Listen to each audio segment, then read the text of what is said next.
আজকে আমাদের আলোচনার বিষয়বস্তু হলো মহাকর্ষ ক্ষেত্র প্রাবল্য। তো মহাকর্ষ ক্ষেত্র প্রাবল্য বলতে কি বুঝি? তো আমরা এর আগের ভিডিওতে দেখেছি যে মহাকর্ষ বল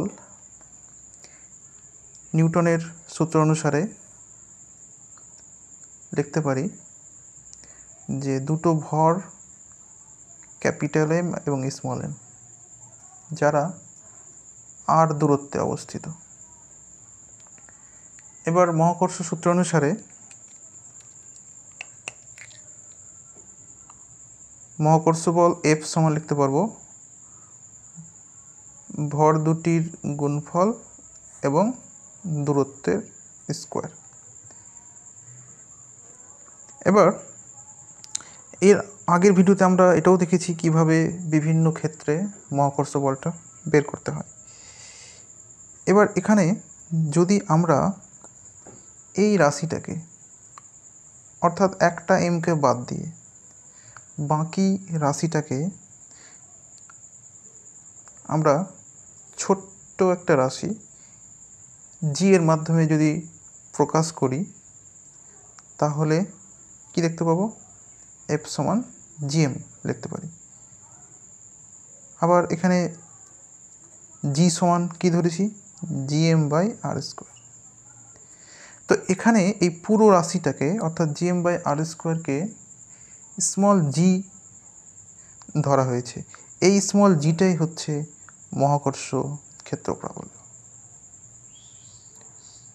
মহাকর্ষ ক্ষেত্র প্রাবল্য।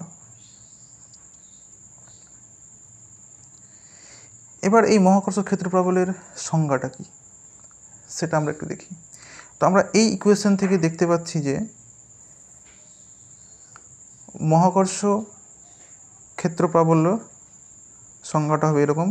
যদি এমটাকে 1 ধরি তাহলে দেখতে পাবো এফ সমান হচ্ছে জি। অর্থাৎ মহাকর্ষ ক্ষেত্র প্রাবল্যের সংজ্ঞা হচ্ছে যে একক ভর যুক্ত কোনো বস্তুকে যদি আমরা কোথাও রাখি তাহলে যে মহাকর্ষ বল কাজ করবে সেটাই হচ্ছে জি এর মান।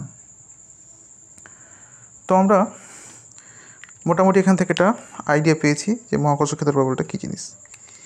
এবার এই মহাকর্ষ ক্ষেত্র প্রাবল্যটা কী কাজে লাগে, আমরা কী জন্য এই জিএম বাই আর স্কোয়ারকে ছোটো একটা রাশি অর্থাৎ জি এর মাধ্যমে এটাকে আমরা প্রকাশ করছি, তার পিছনের মেন কারণটা কি? তো আমরা এখন দেখব এই জি রাশিটা গুরুত্বটা কী। তো এটার জন্য আমরা একটা উদাহরণ ধরব। তো আমরা এখানে একটা জি এর গুরুত্ব লিখব। তো জি এর গুরুত্বটা বুঝতে গেলে আমাদের একটা উদাহরণ দেখতে হবে। তো আমরা একটা এখানে উদাহরণ নিচ্ছি। এখানে একটা সমবাহু একটা ত্রিভুজ নিয়েছি এবং এই সমবাহু ত্রিভুজের 3টে কোণাতে অর্থাৎ এম এম এম সমান 3টে ভর রাখা আছে। আবার আমরা এখানে আরেকটা সমবাহু ত্রিভুজ নিয়েছি যার 3টে কোণাতে যথাক্রমে এই ভরগুলো রাখা আছে। এরপরে আমরা আরেকটা সমবাহু ত্রিভুজ নিয়েছি যার 3টে কোণাতে যথাক্রমে এই ভরগুলো রাখা আছে। এবার আমাদের বের করতে বলা হচ্ছে যে এই এম অর্থাৎ এই এমটা এই 2m এবং এই 3m এই ভরগুলোর উপর কত কত মহাকর্ষ বল কাজ করছে। তো আমরা এর আগে ভিডিওগুলোতে দেখেছিলাম কিভাবে মহাকর্ষ বলটা বের করতে হয়। তো এক্ষেত্রে মহাকর্ষ বল বের করতে গেলে আমাদেরকে এই এম এর উপর এই এম এর ফলে এই বলটা দেখতে হবে, আবার এই বলটা দেখতে হবে। একই রকমভাবে এখানে এই বলটা বের করতে হবে, এই বলটা এবং এই বলটা। অর্থাৎ যদি এখানে লব্ধি বল বের করতে হয় তাহলে এই দুটোর ভেক্টর নিয়মে লব্ধি বের করতে হবে। আবার এটার উপর যদি লব্ধি বল বের করতে হয় তাহলে এই দুটোর ভেক্টর নিয়মে যোগ করতে হবে বা লব্ধি বের করতে হবে। আবার এই ক্ষেত্রেও একই জিনিস। তার মানে এই তিনটে ছবির ক্ষেত্রে বা তিনটে কোশ্চেনের ক্ষেত্রে আমাকে 3বার করে ভেক্টরের লব্ধি বের করতে হবে, যেটা বের করাটা খুবই সময় সাপেক্ষ ব্যাপার। ফলে আমাদেরকে অন্য কোনো উপায় খুঁজতে হবে যার সাহায্যে খুব কম সময়ে এবং সহজেই মহাকর্ষ বলটা বের করা যায়। তো সেই সহজ উপায়টা হচ্ছে জি। তো আমরা দেখব কিভাবে জি এর সাহায্যে খুব সহজে মহাকর্ষ বল বের করতে পারি। তো আমরা এই ভরটাকে আমরা এইভাবে লিখতে পারি, এটাকে, অর্থাৎ আমরা এটাকে এরকম করে লিখতে পারি।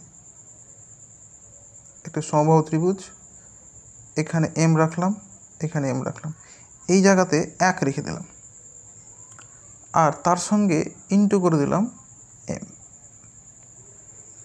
এটা একটা। একই রকমভাবে আমরা এই জিনিসটাকে এরকম করে লিখতে পারি।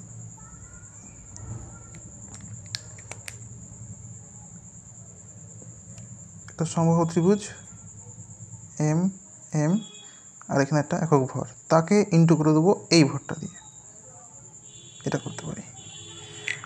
আবার এখানেও একই রকমভাবে আমরা লিখতে পারি একটি সমবাহু ত্রিভুজ এম এম এবং এখানে 3m। অর্থাৎ এখানে আমরা কি দেখতে পাচ্ছি যে এই কোশ্চেনটাকে আমরা এইভাবে লিখতে পারি, আবার এই ডায়াগ্রামটাকে এইভাবে লিখতে পারি, আবার এই ডায়াগ্রামটাকে এইভাবে লিখতে পারি। তো এখান থেকে আমরা যদি দেখি এই পৃথক পৃথক তিনটে প্রবলেম বা কোশ্চিনকে, তাহলে দেখতে পাবো এই তিনটে কোশ্চেনের মধ্যে একটা সাদৃশ্য আমরা কিন্তু খুঁজে পাচ্ছি। কী সাদৃশ্য? তো সাদৃশ্যটা হচ্ছে এই জিনিসটা, এটা এটা এটা। অর্থাৎ এখানে যে কোশ্চেন তিনটে দেওয়া আছে তার প্রতিটিতে এই ডায়াগ্রামটা আমরা কমন পাচ্ছি। এই কমন যে ডায়াগ্রামটা পাচ্ছি এটাকে আমরা নাম দিয়ে দেবো জি, আর বাদবাকি যেটা রয়েছে ভরটা লিখে দেবো। একই রকমভাবে এই কমন জিনিসটাকে জি আর বাদবাকি ভরটা এম লিখে দেবো, 2mটা লিখে দেবো। আবার এখানে কমন যে জিনিসটা পাচ্ছি সেটা আর বাদবাকি জিনিসটা লিখে দেবো। তাহলে এখান থেকে আমরা কী দেখতে পেলাম? এখান থেকে দেখতে পেলাম যে এই তিনটে কোশ্চিনকে পৃথক পৃথকভাবে সমাধান না করে যদি একটা জি বের করা সম্ভব হয় তাহলে যে কোনো একটা জি যদি বেরিয়ে যায় তাহলে এই কোশ্চিন এবং এই কোশ্চিনের সমাধান খুব সহজে এবং কম সময় হয়ে যাবে। এটাই হচ্ছে জির গুরুত্ব। তো আমাদের এখন শিখতে হবে এই জি অর্থাৎ এই সিস্টেমের ক্ষেত্রে মহাকর্ষ বল, অর্থাৎ একক ভরের উপর মহাকর্ষ বল যেটা, সেটাকে জি বলা হয়। তার মানে এই ক্ষেত্রে মহাকর্ষ বল বের করব, আর এই ক্ষেত্রে একবার বেরিয়ে গেলে অটোমেটিক বাকিগুলো বেরিয়ে যাবে। তো আমাদের এখন বর্তমানে কাজ হবে জি কিভাবে বিভিন্ন সিস্টেমের ক্ষেত্রে বের করে।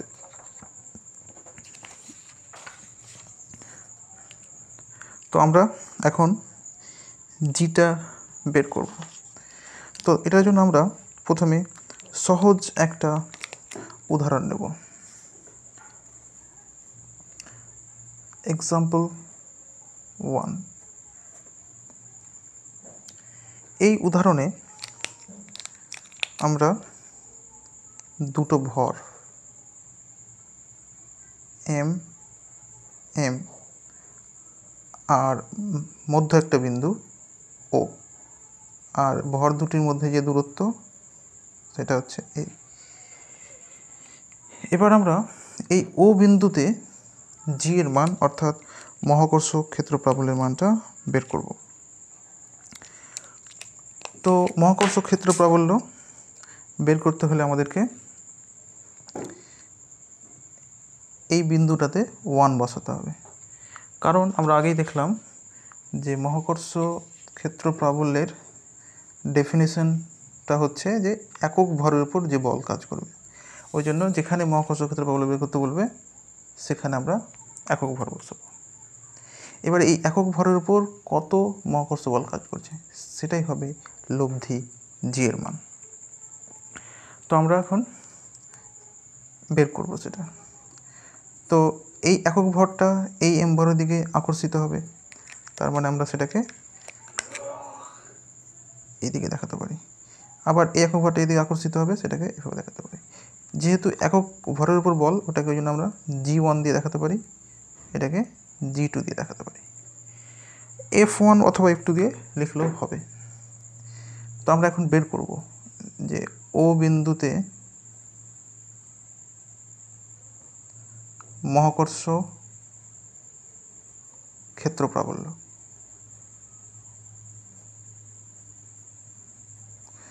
তো এই মহাকর্ষ ক্ষেত্র প্রাবল্য আমরা এই এম এর জন্য বের করব, এটাকে G1 বলেছি।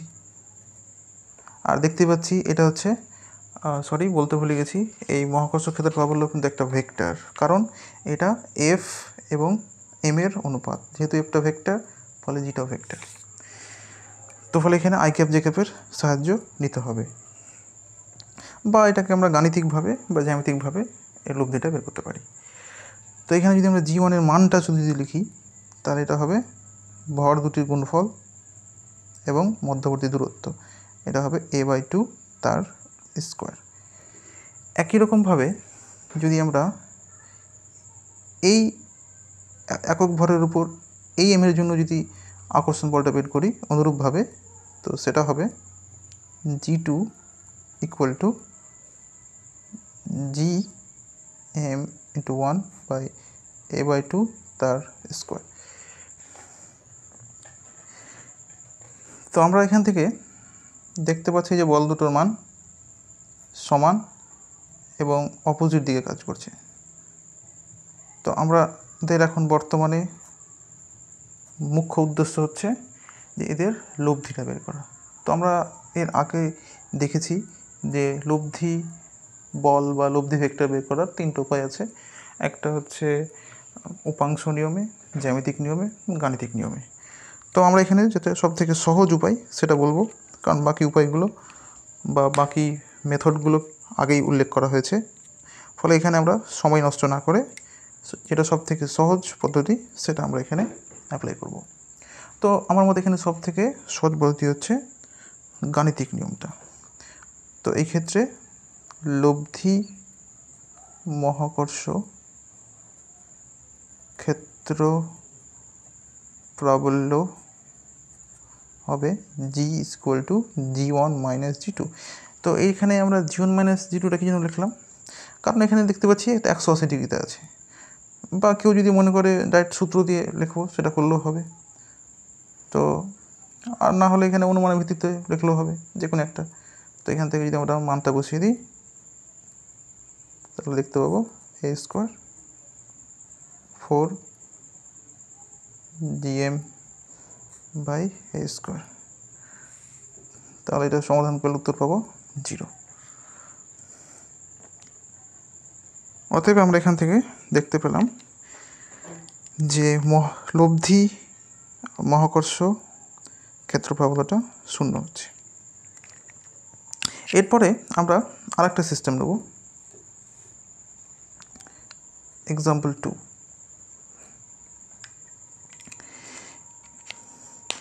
এই সিস্টেমটি হচ্ছে একটি সমবাহু ত্রিভুজ, যার দুটো কোণাতে ভর m রাখা আছে। আর এই ত্রিভুজের বাহু দৈর্ঘ্য হচ্ছে a। বলছে এই ও বিন্দুতে মহাকর্ষ ক্ষেত্র প্রাবল্য কত সেটা বের করতে হবে। তো আমরা একটু আগেই বললাম যে যেখানে মহাকর্ষ ক্ষেত্র প্রাবল্য বের করতে হবে সেখানে একটা একক ভর কল্পনা করতে হবে, এবং এই একক ভরের উপর যে লব্ধি মহাকর্ষ বল কাজ করবে সেটাই হচ্ছে মহাকর্ষ ক্ষেত্র প্রাবল্য।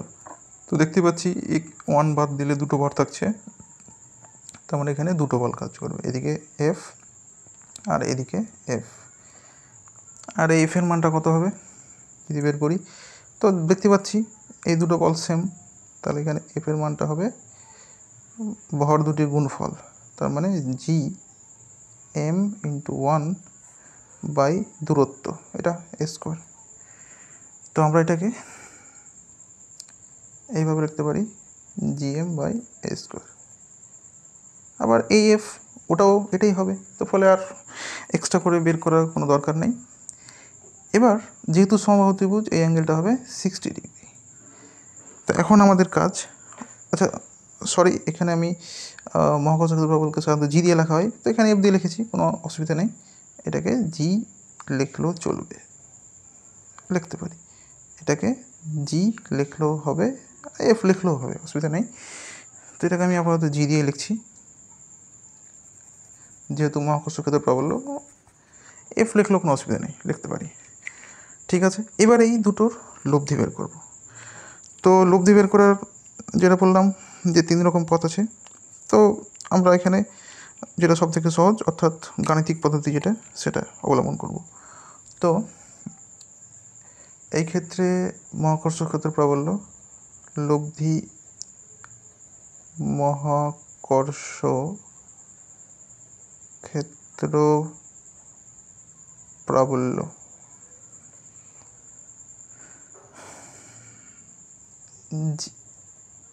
জি ড্যাশ নাম দিলাম, এটাকে অন্য কোনো নাম দিলেও হবে। আর এটার ফর্মুলা হচ্ছে a² b² 2ab cos θ। তো এখানে যদি আমরা মানটা বসাই, তাহলে এখানে এর জায়গাতে জি, কারণ এই জি আর এই জিকে আমরা যোগ করছি, তাহলে g²। আচ্ছা এখানে বলে দিই, এটা কিন্তু এটা না, এটা হচ্ছে একটা ফর্মুলা, এটা ভেক্টর। তো g² 2g² cos 60। তো এটার যদি আমরা সমাধান করি, তো এটা হবে g², অর্থাৎ হবে 3g², অর্থাৎ এটাকে আমরা লিখতে পারবো g√3। এটা এবার এখানে আমরা জি এর মানটা বসাতে পারি, তাহলে অ্যান্সার পাবো √3 gm/a²। এটা এরপরে আমরা আর একটা সিস্টেম নেব এবং তার মহাকর্ষ ক্ষেত্র প্রাবল্যটা বের করব। তো আরেকটা সিস্টেম হচ্ছে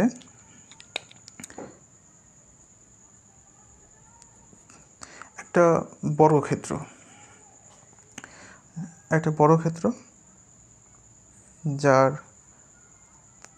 3টে কর্ণতে 3টে সমান ভর রাখা আছে, আর এটা হচ্ছে এ বাহু বিশিষ্ট একটা বর্গক্ষেত্র। বাকিগুলো আমি আর দেখাচ্ছি না, এটাও এটা। আর বলছে এই জায়গাটাতে ও বিন্দুতে বলছে মহাকর্ষ ক্ষেত্র প্রাবল্য কত। তো আগের মতো আমাদের একই কাজ করতে হবে, এখানে একটা একক ভর নিতে হবে, দেখতে হবে এই একক ভরের উপর লব্ধি কত বল কাজ করছে। তো দেখতে পাচ্ছি এটা এই একটা বাদ দিলে বাকি 3টা ভর, তার মানে এটার উপর 3টে আকর্ষণ বল কাজ করবে, এবং এটাকে আমি নাম দিচ্ছি জি। আর এইদিকে কাজ করবে, এটাও জি হবে, কারণ দেখতে পাচ্ছি দুটো ভর সেম, ডিস্টেন্স এ, এখানেও ভর একই, ডিস্টেন্স এ, তো এর সেম হবে। আর এই দিকে যেটা হবে, অর্থাৎ কর্ণ বরাবর যে বলটা কাজ করবে সেটা হবে g/2। এটা আমরা এর আগেই দেখেছি মহাকর্ষ বল বের করার সময়, যেখানে f/2 হয়েছিল। তো আমি এখানে জি এর মানটা একটু লিখে দিচ্ছি, তো জি সমান হবে ভর দুটির গুণফল বাই দূরত্বের স্কোয়ার, অর্থাৎ এটাকে লিখতে পারি gm²। আর এটা g/2 কেন হলো সেটা আমরা এর আগে আলোচনা করেছি। তো এখানে আমি আর সেভাবে বলছি না, কারণ এখানে যেহেতু এটা a/√2 হয় বাহুটা, এটা দেখানো যায় যে এটা এখান থেকে আমরা যদি, আচ্ছা এটা একটু দেখিয়ে দিচ্ছি নাহলে। g' হয় ভর দুটি গুণফল, এই দুটো ভরের গুণফল, আর এদের মধ্যবর্তী যে দূরত্ব সেটা a/√2 তার স্কোয়ার। তাহলে এখান থেকে দেখতে পাচ্ছি কি gm/2a²। আবার এর আগেরটা থেকে আমরা দেখতে পেলাম যে gm/a² মানে আবার g, তার মানে এখানে লিখতে পারি g/2, কারণ এইটুকুটা হচ্ছে g। অর্থাৎ আমরা যেটা বের করতে পারলাম এখন সেটা হচ্ছে যে এটা g/2 হবে। এখানে g' মানে এই বল মহাকর্ষ ক্ষেত্র প্রাবল্যের কথা বলছি। তো এখন আমাদের কাছে 3টা মহাকর্ষ ক্ষেত্র প্রাবল্য আছে, তাদের লব্ধিটা বের করতে হবে। তো এটার জন্য আমরা আবার আগের মতো গাণিতিক পদ্ধতি অ্যাপ্লাই করব, আর বাকি জ্যামিতিক অথবা উপাংশ পদ্ধতির মাধ্যমে বের করলেও হবে। তো আমরা প্রথমে গাণিতিক পদ্ধতিটাই দেখি।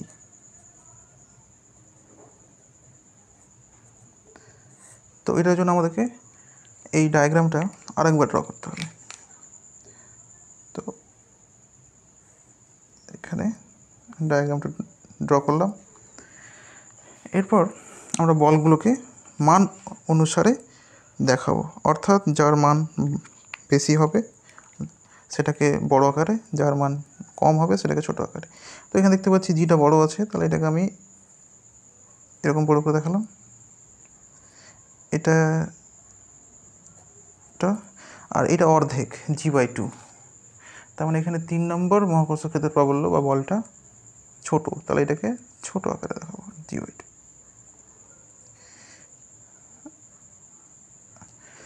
এবার আমরা দেখতে পাচ্ছি যে 3টা বলকে যোগ করার মতো সূত্র আমাদের কাছে নেই। তো ওই কারণে আমরা প্রথমে দুটোকে যোগ করব, দিয়ে দুটোর যে উত্তর আসবে তার সঙ্গে অবশিষ্টটাকে যোগ করব।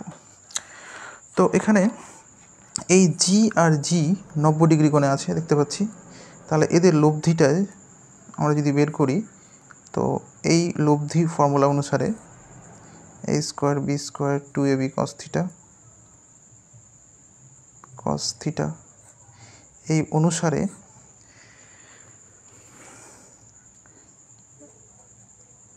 মান যেটা বেরোবে সেটা হচ্ছে √2g², অর্থাৎ g√2। তার মানে এই জি আর জি এর যোগফল হবে g√2, এবং সেটা হবে এই কর্ণ বরাবর, অর্থাৎ এই কোণের ছেদবিন্দু দিকে। আবার আগে থেকেই কিন্তু একটা g/2 আছে এবং ওই দুটো একই লাইনে, তার মানে এই দুটোকে যোগ করলে মোট মহাকর্ষ ক্ষেত্রের প্রাবল্যটা বের করতে পারবো। অতএব মোট মহাকর্ষ ক্ষেত্র প্রাবল্য সমান হবে g/2 প্লাস g√2। এখান থেকে জি যদি কমন নিয়ে নিই 2। এই রেজাল্টটা আগেও কিন্তু বের করা হয়েছে। এখান থেকে আমরা জি এর মানটা লিখে দিই, যেটা আগে বের করেছি এটা। তো এখন আমরা 3 ধরনের সিস্টেমের ক্ষেত্রে আমরা মহাকর্ষ ক্ষেত্র প্রাবল্যটা বের করলাম। এবার এই মহাকর্ষ ক্ষেত্র প্রাবল্য বের করার পর বা বের করার ফলে আমাদের কী লাভ হলো, আমরা সেটা সম্পর্কে একটু এখন আলোচনা করব। তো আমরা আমার ভিডিওর শুরুতেই প্রথমে বলেছিলাম যে এইরকম যদি 3টে কোশ্চিন যদি দেওয়া থাকে, তাহলে 3টা কোশ্চিনকে কিভাবে সহজে এবং কম সময়ে সমাধান করা যায়। তো আমি একটু আগেই সেটা বললাম যে এটাকে আমরা এইভাবে লিখতে পারি। তার মানে যে এই জি যদি বেরিয়ে যায় একটা সিস্টেমের ক্ষেত্রে, তাহলে অটোমেটিক এই তিনটে কোশ্চেনকে আমরা সমাধান করতে পারব। তো আমরা এরকম কয়েকটা উদাহরণ নিচ্ছি, যে উদাহরণগুলো অর্থাৎ যে এক্সাম্পলগুলো আমাদের আগের ভিডিওতে সমাধান করা হয়ে গেছে। তো সেরকম আমি একটা উদাহরণ নিচ্ছি।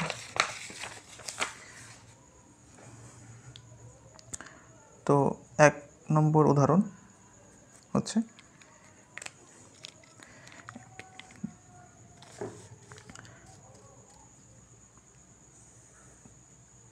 এখানে স্মল এম ভর, এখানে স্মল এম ভর, আর মাঝখানে রাখা আছে ক্যাপিটাল এম ভর। এবার আমাদের বলছে এই ক্যাপিটাল এম ভরের উপর কত মহাকর্ষ বল কাজ করছে সেটা বের করো। তো এটা কিভাবে বের করব? তো এটাকে আমরা ব্রেক করে এইভাবে লিখতে পারি,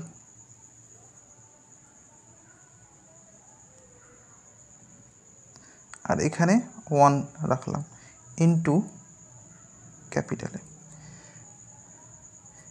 এবার আমরা একটু আগেই দেখলাম যে এই রকম সিস্টেম থাকলে এটাকে জি বলি, অর্থাৎ কোনো পয়েন্টে যদি একক ভরের উপর বল বের করি তো সেটাকে জি বলা হয়। তো এখানে দেখতে পাচ্ছি আমরা এই যে সিস্টেম, এই সিস্টেমটা আর এই সিস্টেমটা সেম। আমরা যদি দুটোকে একসঙ্গে রেখে দেখি তো এরকম, এটা একই সিস্টেম। তো আমরা দেখলাম যে এই সিস্টেমটার মোট মহাকর্ষ বলটা 0। তার মানে আমরা লিখতে পারি যে এটার জি যেটা সেটা হয়ে যাবে 0। তার কারণ হচ্ছে এটাকে আমরা জি নাম দিচ্ছি, আর এটাকে এম, আর এটা হচ্ছে এই বলটা বের করতে বলেছে তাই এটাকে এফ নাম দিচ্ছি। তার মানে জিটা বের করতে পারলেই আমাদের মহাকর্ষ বল বেরিয়ে যাবে। তো আমরা একটু আগে জি বের করেছি, দেখো 0। এই তো এই সিস্টেমের ক্ষেত্রে জি 0, তাহলে এখানে আমরা 0টা বসিয়ে দেবো, তাহলে দেখতে পাবো মহাকর্ষ বল 0।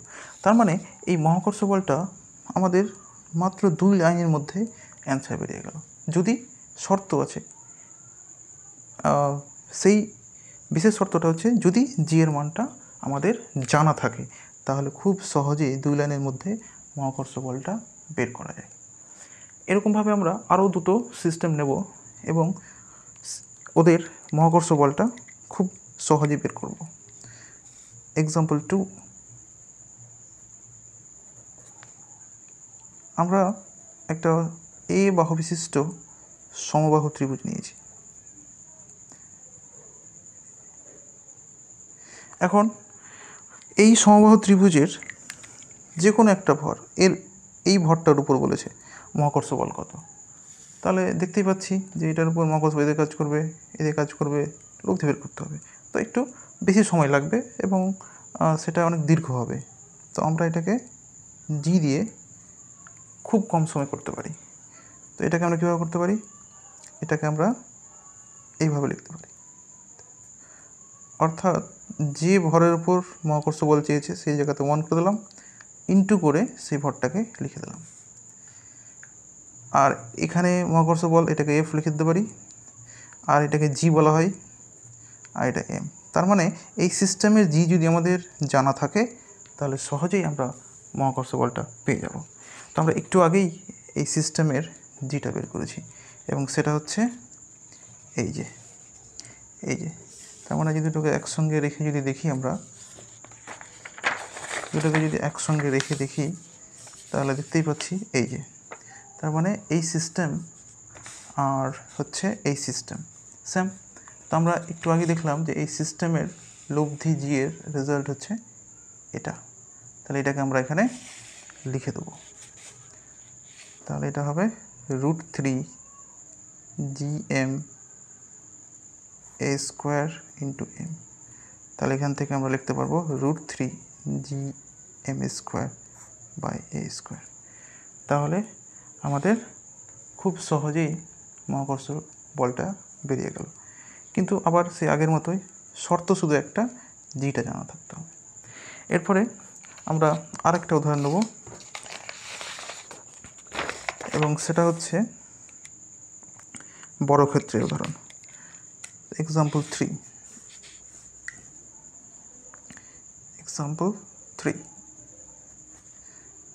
একটা বর্গাকার একটা সিস্টেম নিয়েছি যার 3টে কোণাতে 3টে ভর, সরি 4টা কোণাতে ভর আছে। এবার বলছে এই এমের উপর মহাকর্ষ বল কত। তাহলে দেখতে পাচ্ছি এদিকে কাজ করবে মহাকর্ষ বল, এদিকে এদিকে, এটা লম্বা প্রসেস। তো আমরা সহজে এটা বের করতে পারি জি এর সাহায্যে। আমরা কী করবো, যার উপর মহাকর্ষ বল চেয়েছে সেখানে 1 করে দেবো, আর বাকিগুলোকে এভাবে লিখে দেবো, আর যেটাকে লিখিনি সেটাকে ইন্টু করে দেবো। আর এটাকে আমরা, এটা চেয়েছে এই সিস্টেমে, এটাকে এফ লিখতে পারি, এটাকে জি বলা হয়, আর এটাকে এম বলতে পারি। এবার আমরা একটু আগে দেখলাম যে এরকম সিস্টেমের জি কত হয় সেটা বের করেছি। তো আমরা দেখিনি এর জিটা কত ছিল। তো আমরা এই যে এখানে দেখতে পাচ্ছি এই যে সিস্টেম, তো এই সিস্টেমের জি এর মান হচ্ছে এটা, অর্থাৎ জিএম এ স্কোয়ার √2 + ½ এটা আমরা লিখে দেবো। তাহলে আমরা যদি এখানে লিখে দিই জিএম এ স্কোয়ার √2 + ½ ইন্টু এম। এবার এটাকে আমরা একটু ইন্টু করে দেবো, তাহলে অতএব এইভাবে আমরা খুব সহজেই জি এর সাহায্য নিয়ে আমরা মহাকর্ষ বলটা বের করতে পারি। তো আজকের মতো এটুকুই।